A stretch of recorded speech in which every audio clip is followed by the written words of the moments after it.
কঠোর নিরাপত্তার মধ্যেই গঙ্গাসাগরে শুরু হয়েছে পূর্ণ স্নান। প্রবল শীত উপেক্ষা করে লক্ষ লক্ষ তীর্থযাত্রী সাগরে নেমে স্নান করছেন। পূর্বপুরুষদের স্মরণে তর্পণ, বৈতরণী পাঠ সহ একাধিক ধর্মীয় আচার পালন করছেন পুণ্যার্থীরা।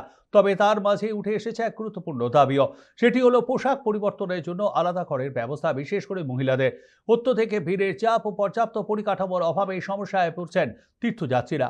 পাশাপাশি দ্রুত এ বিষয়ে প্রশাসনের হস্তক্ষেপের দাবিও জানিয়েছেন তারা।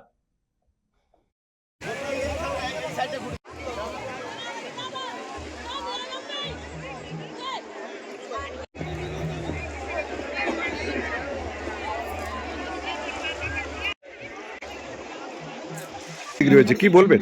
ভালো সবই আছে, মোটামুটি আমাদের শাড়ি ছাড়ার একটু জায়গা নেই।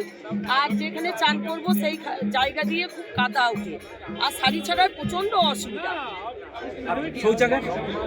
শৌচাগার মোটামুটি জায়গা আছে, তাও ঠিক নেই।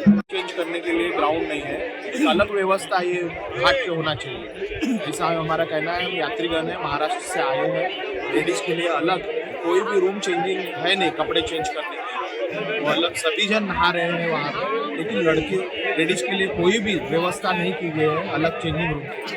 तो आप गवर्नमेंट प्रशासन ने इसकी तरफ ध्यान देना चाहिए, और जेंट्स का भी बाथरूम और लैट्रिन टॉयलेट की तरफ सभी तरफ ध्यान देना चाहिए।